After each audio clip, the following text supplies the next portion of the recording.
Good morning, grade 3s, and welcome back to WorksheetCloud.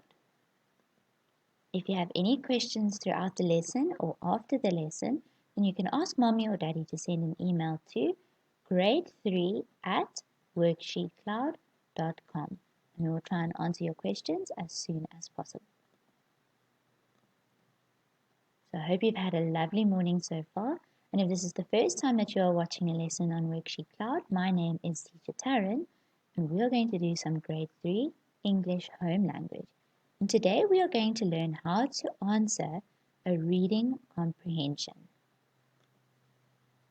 So first I need to know, what does comprehension mean? That's a very big word. That just means, do you understand what you read, and can you answer questions about what you read? Comprehension just means, do I understand the reading piece that I have read? So now there are some steps that I need to follow when I do a reading comprehension, and that is what we are going to practice together today. So step 1. First I'm going to read the text, which is the story or the poem, carefully. So the text that they give me, text is just the name for either they're going to give you a story to read through, or they'll give you a poem to read through, or a short story, and then you're going to look for words that you might not understand while you read it. So sometimes there are words that you don't know how to read, or you don't know how to pronounce, or you just don't understand what that word means. Then you're going to read the questions carefully, because they'll always ask you questions after you've read something about the story. Then I'm going to read the story again afterwards. And then I'm going to answer the questions, and those questions and the answers I'm going to write in my own words. And the last step is you are going to check if your answers are full sentences. Now, sometimes we struggle with this because we don't always understand what we are reading. But let's go through it step by step, and hopefully these steps will help you in the future. Okay, step 1. We're going to read the text carefully. Remember, we said the text is the story or the poem or the reading piece that they give you to read. Okay, our text is about igloos. And that is the heading of the text or the name. And here's a picture of what we're going to read about. And sometimes the picture helps us understand what it is that we are reading about. So, Eskimo houses are called igloos. The Eskimo starts to build his house by digging a deep pit in the ground so that the earth can form part of the walls. On top of this, he built a framework made either of wood or the huge rib bone of whale skeletons. He then cuts sods of earth to use as bricks for the walls. An opening is left in the roof to allow smoke to escape. When Eskimos travel around, they make igloos of blocks of frozen snow. The blocks of snow are cut from a curving ice drift, which gives the igloo its round shape. This snow house has a long entrance passage to help keep out the cold. Okay, so now we read through the text, but now step 2 says, look for words you might not understand. Now maybe there were some words in that story that you couldn't pronounce or you don't know what those words mean. So let's have a look. The first word, Eskimo, that is the name of a group of people. And that group of people, they call their houses igloos. And the rest of the story is all about how they build their igloos. Okay, so the first word, framework. Framework is just the frame that you put together that the house can be built around. Skeletons. Now a skeleton is the bones and how those bones are put together of either an animal or of humans. And you have a skeleton that helps your body stand up straight. The next word is sods.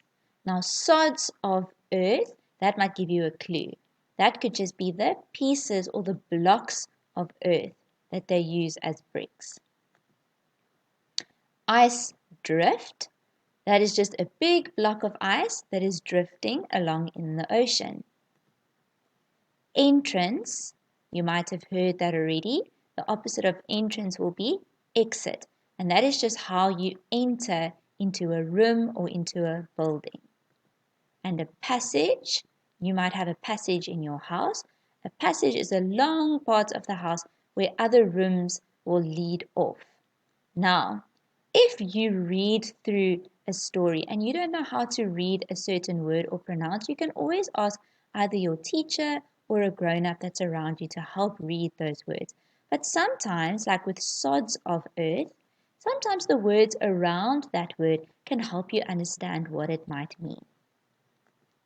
Okay, we're going on to step 3. Now we've read through the story, we've looked through all the difficult words, and now we're going to look at the questions. We're going to read the questions carefully. And carefully means we've got to read each question from the beginning to the end and actually understand what those questions mean.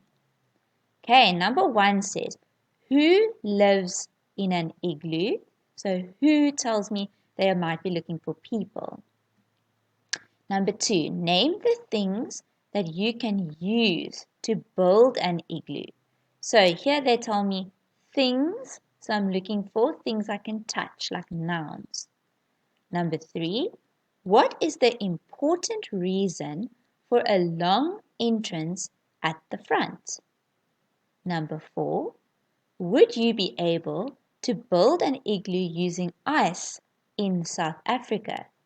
Think about our climate. So now you've got to think a little bit carefully because that answer might not be in the story. Number 5, they say find adjectives in the text. Remember we spoke about text, just means the story. To describe the words pit and snow. Write only the words. So we've spoken about adjectives before, and now we're going to look for those 2 words in the story when we read it again. Number 6, the last one, would you like to live in an igloo? Why? So that is the kinds of questions where they're asking you for your idea or your opinion. And you definitely won't find that answer in the story. Okay, our next step said, read the text again. So now that we know what they're going to ask us, we can start looking for those answers so long. Igloos. Eskimo houses are called igloos. The Eskimo starts to build his house by digging a deep pit in the ground so that the earth can form part of the walls. On top of this, he builds a framework made either of wood or the huge rib bone of whale skeletons. So I've already heard about some people and I've heard about some things. Remember, those were in the questions. He then cuts sods of earth to use as bricks for the walls. An opening is left in the roof to allow smoke to escape. When Eskimos travel around, they make igloos of blocks of frozen snow. The blocks of snow are cut from a curving ice drift, which gives the igloo its round shape. This snow house has a long entrance passage to help keep out the cold. So now that we've read through it again, I hope you read through it. Maybe we saw some of our answers already while we were reading it. And did you know that we have read the text 3 times by now? No one, not even your teacher or your mommy or your daddy, no one will be able to find those answers by only reading the story once, because you won't be able to remember everything. So we read it once to understand what was going on. Then we read it a second time. Maybe we didn't understand some of the words or we couldn't read through it. So the second time was to make sure we understood everything in that story. And the third time we read the story was so that we could look for some of those answers that were in the questions. So now that we've read it 3 times, we can answer the questions, and our answers need to be in our own words. Now, this is where some of us usually make our mistakes because we want to take our answers straight from the story. But we need to write our answers using our own words. And then 5 and step 6 we are going to do together at the same time. Step 6 is check if your answers are in full sentences.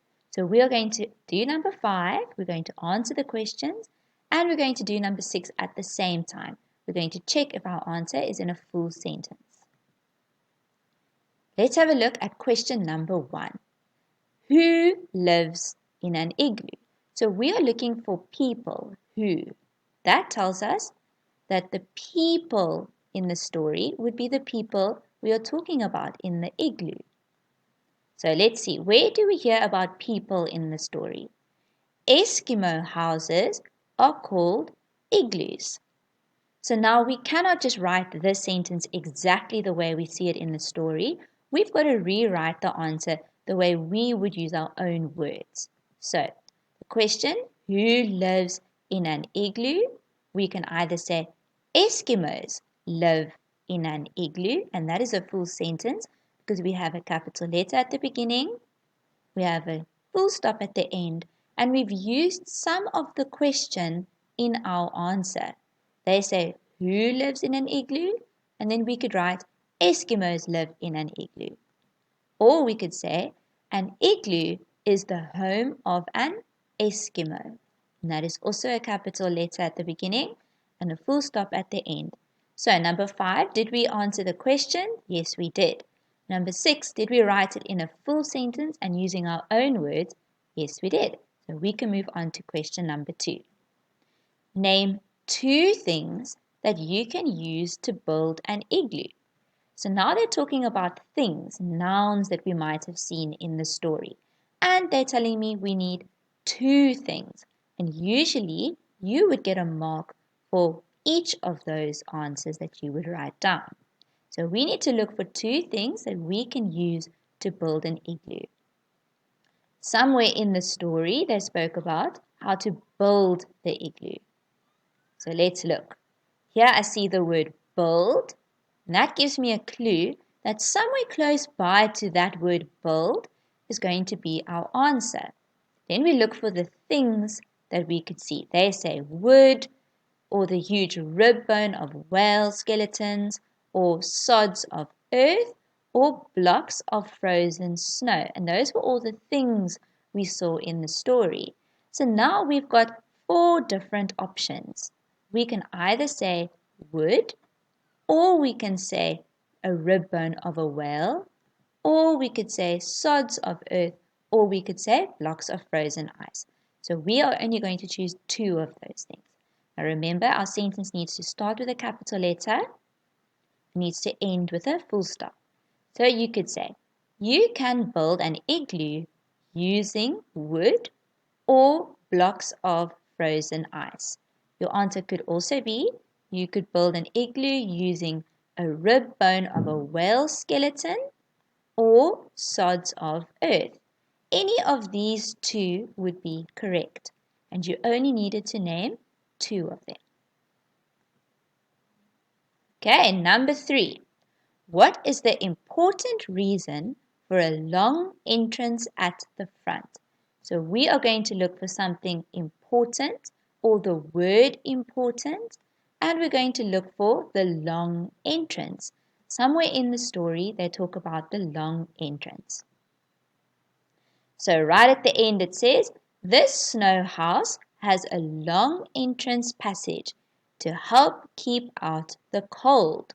So here they're telling you what that long entrance passage does and why it would be important. So how could we write that in a sentence? The long entrance passage is important. There we've used the word important from the question because it keeps out the cold. If I only wrote, it keeps out the cold, that is not a full sentence. The long entrance passage is important because it keeps out the cold. We start with a capital letter and we finish with a full stop. Let's look at our next question. Would you be able to build an igloo using ice in South Africa? Think about our climate. Now, climate just means the type of weather we might have in South Africa. Now, in South Africa, we don't have too cold a climate. It's quite warm, and that means that it's not going to snow in most places of South Africa. So, if they say think, and would you be able to, you've got to use your own imagination. You've got to think about that answer. And that means that everybody could have a different answer. As long as you can explain your answer properly, then your answer could be correct. So, what do you think? Would we be able to build an igloo using ice in South Africa? What would happen if you put ice outside on your patio or on your balcony? What would happen to that ice block? It would melt. So if we think about our climate, it's quite warm. I think that no, we can't build an igloo with ice in South Africa because it is too hot and the ice would melt. So if you only write no, then that is not a good enough answer. You've got to say why. So no, comma, because, and then you write your own reason why. Or if you wanted to say yes, comma, if you build it in a very cold area, then the ice won't melt. And that would also be a good answer. So you always need to have a reason when they ask you to think about your answers. And after no or yes, there is always a comma before the word because. I start with a capital letter and I finish with a full stop. Now the next question they said, find adjectives in the text to describe the words pit and snow. Now while we were reading, I saw the word pit and I saw the word snow. And remember that an adjective describes a noun. So let's go and see if we can find any words that describe pit and any words that describe snow. And then they say write only the words. So would step 6 apply in this question? Would we have to check if it's a full sentence? No, we wouldn't because they're only asking for those words. So the adjectives and only the words that we're looking for. There's the word pit and there is the word snow. And is there a word that describes the pit? They tell us that it is a deep pit. And the word snow, is there a word that describes the snow? They tell us that it is frozen snow. So those are our two adjectives, deep pit and frozen snow. So now we are only going to write those words, deep pit and frozen snow. If you wrote only deep or only frozen, that would also be okay. Okay, our last question says, would you like to live in an igloo and why? So now you've got to think about yourself. So your answer would be different to mine. Would you like to live in an igloo? Think a little bit. And now you think about why you would like to. So either your answer is going to be a yes or a no answer.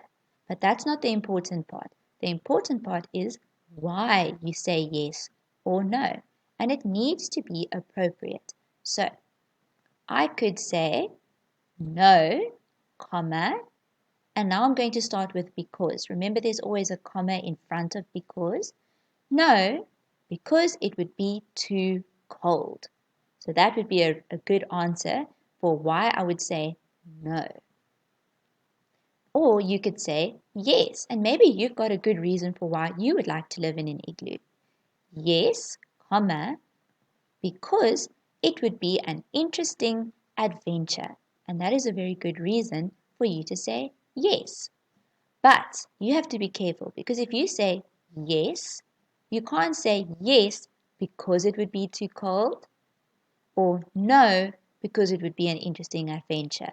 Your reason always has to match your yes or the no. So, did we read the text? Yes. Did we look for the words we couldn't understand? Yes. Did we read the questions carefully? Yes, we did. Did we read the story again for the third time? Yes, we did. Did we answer the questions in our own words? That's the very important part. Yes, we did.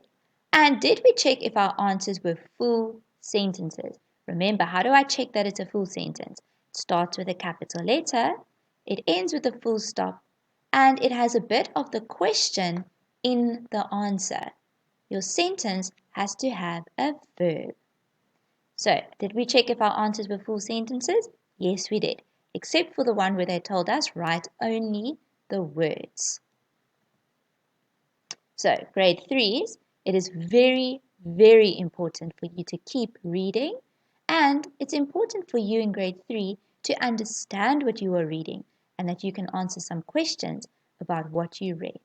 So, I hope you've enjoyed learning about reading and how to understand it and how to answer some questions. And thank you for watching today, grade 3s. And this lesson was brought to you by WorksheetCloud. You're all very clever boys and girls. And until the next time I see you, goodbye.